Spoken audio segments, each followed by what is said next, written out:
Hello friends, मैंने 69वीं civil सेवा परीक्षा में 62वीं रैंक लाया है, जिसमें मुझे फाइनेंस एडमिनिस्ट्रेटिव ऑफिसर का पद मिला है। और मेरा नाम रोहित कुमार है और मैं बिहार से नवादा ज़िले से हूँ। और मैंने अपनी स्कूली शिक्षा अपने होम टाउन से किया है, ज्ञान भारती स्कूल से। और मैंने अपनी कॉलेज में इकोनॉमिक्स ऑप्शनल में ग्रेजुएशन किया है देशबंधु कॉलेज से। और मेरा ये बीपीएससी में दूसरा प्रयास था। इसके पहले मैंने यूपीएससी के अपने 3 अटैम्प्ट दे चुके हैं। और मैं आज आप लोगों के सामने ये बीपीएससी की स्ट्रेटजी वीडियो शेयर करना चाहता हूँ। मतलब कैसे आप बीपीएससी में क्वालिफाई कर सकते हैं और अच्छे मार्क्स ला सकते हैं प्रीलिम्स और स्पेशली मेंस के लिए, क्योंकि ये मेरा पहला मेंस और पहला इंटरव्यू था। और पहला मेंस और पहला इंटरव्यू में ही मैंने 62वीं रैंक हासिल किया है। और आज मैं आपके साथ अपना एक्सपीरियंस और जो भी मैंने स्ट्रेटजी फॉलो किया है उसको शेयर करना चाहूँगा प्रीलिम्स और मेंस दोनों के लिए। चलिए।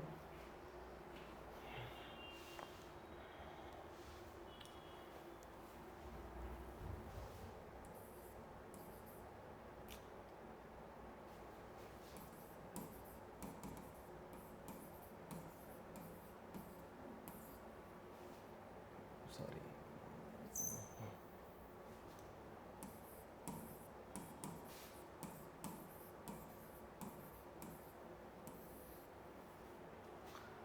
पहले तो हमें ये देखना है कि बीपीएससी में जो मेजर सब्जेक्ट में मेजर फोकस एरिया कौन कौन सा है, जिन पे जो काफ़ी स्कोरिंग है और उनके बिना ये बीपीएससी मतलब पीटी निकालना भी बहुत मुश्किल ही होगा।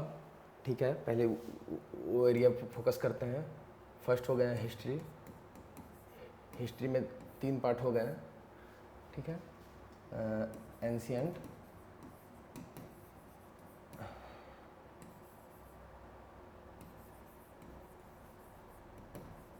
Medieval, modern. और आपके दूसरे हो गए साइंस,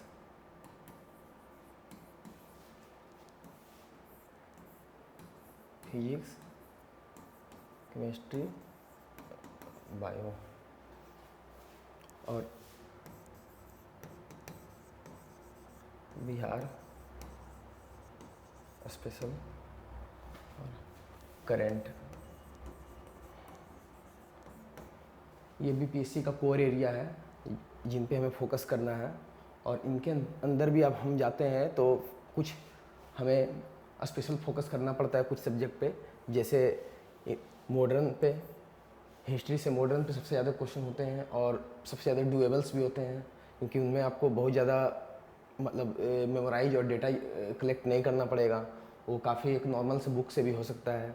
जैसे आप मेंस के लिए तो स्पेक्ट्रम फॉलो कर सकते हैं, लेकिन इनके लिए कोई भी एक मतलब लास्ट टाइम में आप लूसेंट भी रिवाइज कर सकते हैं, उनसे भी हेल्प मिल जाएगा आपको। ऐसे नॉर्मल डेज में आप ये स्पेक्ट्रम फॉलो कर सकते हैं।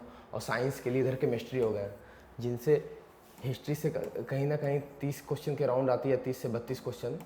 और साइंस से भी 25 से 30 क्वेश्चन आते हैं।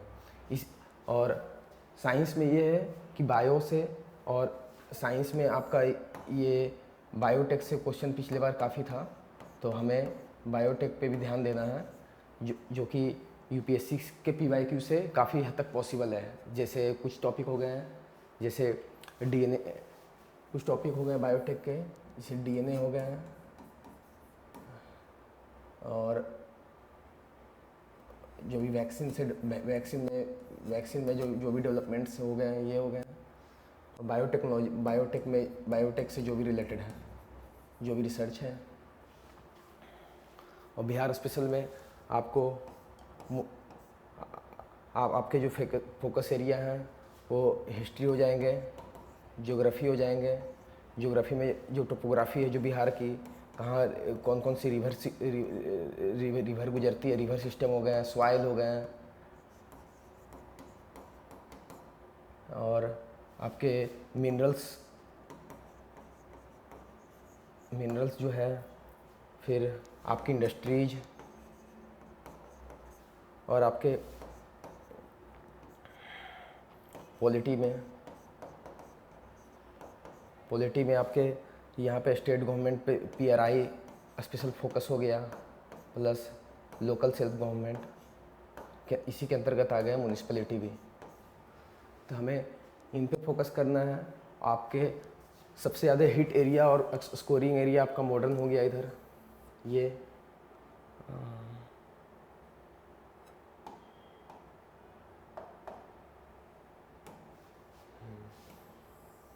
आपका मॉडर्न हो गया, इधर बायोलॉजी हो गया।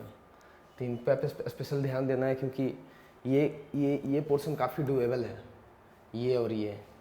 तो कहीं ना कहीं एंशियंट में आप मतलब बेसिक एनसीईआरटी की तरफ जा सकते हैं, एंशियंट और मेडिवल में बेसिक एनसीईआरटी की तरफ, लेकिन फिर भी ये पोर्शन आपको मतलब ये आपके पूरा फुल में से फुल मार्क्स दिला सकते हैं ये पेपर आपके मॉडर्न। तो इस पर पूरा फोकस करना है। और एंशियंट के लिए आप फॉलो कर सकते हैं एनसीईआरटी, और मेडिवल के भी एनसीईआरटी, और लास्ट टाइम रिवीजन के लिए लूसेंट।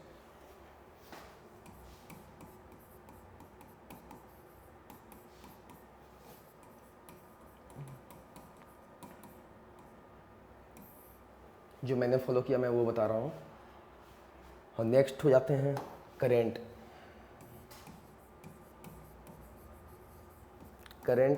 जो है, जैसे अभी 17th बीपीएससी के लिए आपको लगभग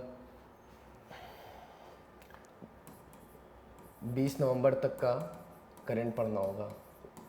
20 नवंबर तक करंट के फोकस में, जैसे आप करंट के कुछ मैं पोर्शंस बता देता हूँ। जैसे अभी क्या समिट्स हो गए हैं, फिर अभी इंटरनेशनल ये स्पोर्ट्स इवेंट में कुछ इम्पोर्टेंट ओलंपिक, फिर समिट्स, स्पोर्ट्स इवेंट, ओलंपिक, और ये Nobel prize, very important Nobel prize. और इनका सिर्फ name plus field plus research work, area of research, आपको थोड़ा उनमें काम करना पड़ेगा कि कौन कौन से एरिया में उन्होंने क्यों मिला है। क्योंकि आपने देखा है लास्ट 69 बीपीएससी में कि ये पेपर है काफ़ी मतलब डीप चला गया है कुछ कुछ सेक्शन में। तो आपको सिर्फ ऊपर पढ़ के आप थोड़ा मुश्किल हो जाता है निकालना। फिर करंट में आपका बिहार स्पेशल हो गए कुछ फोकस एरिया में।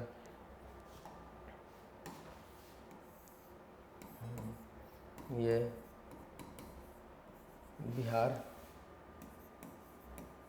स्पेशल करंट अफेयर्स, ये सब एरिया है जिनसे क्वेश्चन आते ही आते हैं। ये सब इम्पोर्टेंट पोर्शंस हो गए हैं आपके करंट अफेयर्स के। और मैथ्स के लिए पिछले बार इकोनॉमिक्स के लिए आप जब आप ट्रेंड देखेंगे तो इकोनॉमिक्स से पहले बहुत कम क्वेश्चन पूछे जाते थे, लेकिन इकोनॉमिक्स में मोस्टली आपके बजट प्लस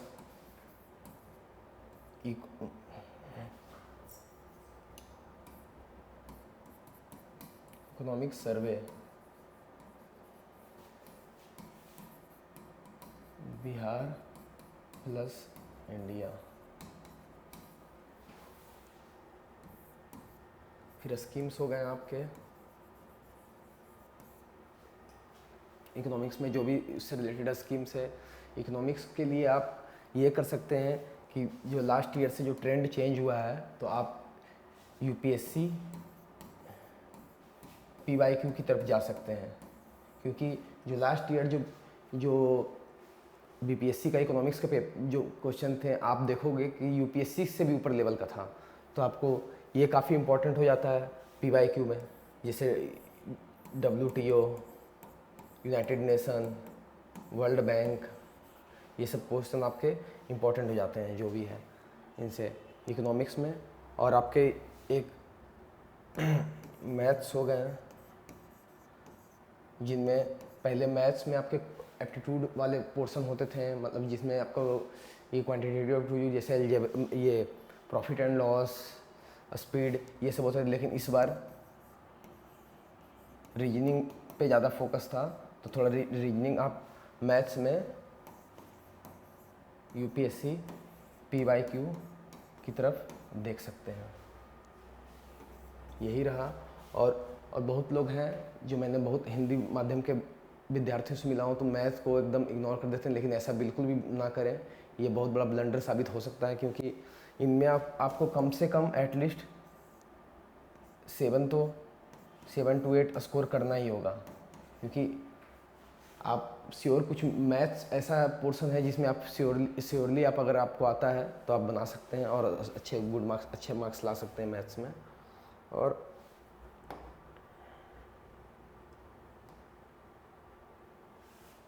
यही था दोस्तों मेरा प्रीलिम्स का स्ट्रेटजी, जिन पे आप फोकस करके अपना प्रीलिम्स। और लास्ट टाइम में आप क्या कर सकते हैं, लास्ट टाइम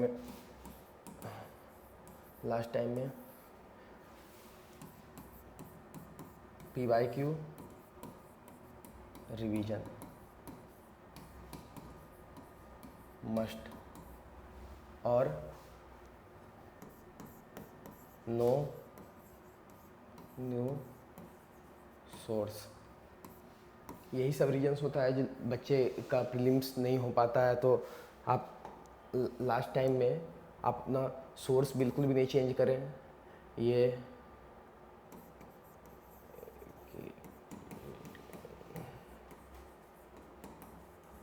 लास्ट मोमेंट में तो PYQ रिवीजन मस्ट है एटलीस्ट 3 to 4 टाइम्स,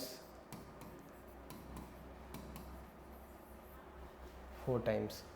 तो आपको लास्ट टाइम में बिल्कुल भी नहीं दूसरे सोर्स पे भटकना है। आप जो अपने साल भर पढ़ा है उसी को लेकर आप रिवाइज करें और उस पर आप फोकस कर सकते हैं। और नया सोर्स बिल्कुल भी ना कि मार्केट में ये आ रहा है, टेलीग्राम ग्रुप में ये आ रहा है, बिल्कुल भी नहीं। जो भी आपने टेस्ट दिया है वो रिवाइज करें, और अंतिम 10 दिनों में ये आप 2 से 4 टेस्ट फुल लेंथ लगा सकते हैं, ठीक है। और आपने जो भी टेस्ट दिया है उसको पूरा रिवाइज करें, क्योंकि जो भी आपके नए क्वेश्चन हैं आपके उन्हीं से बनेंगे और जो भी है। और बिल्कुल भी ये जो भी टेस्ट देते हैं आप, उनके स्कोर से आप बिल्कुल भी घबराना नहीं है, क्योंकि कभी कभी ऐसा होता है कि आप जो पढ़े होते हैं तो जो टेस्ट में काफ़ी टफ क्वेश्चन आते हैं, वहाँ पे आपका काफ़ी इजी क्वेश्चन आएगा, आप इजीली उन्हें टैकल कर पाइएगा। इसलिए बिल्कुल भी ये चीज़ों पे आपको टेंशन नहीं लेना है।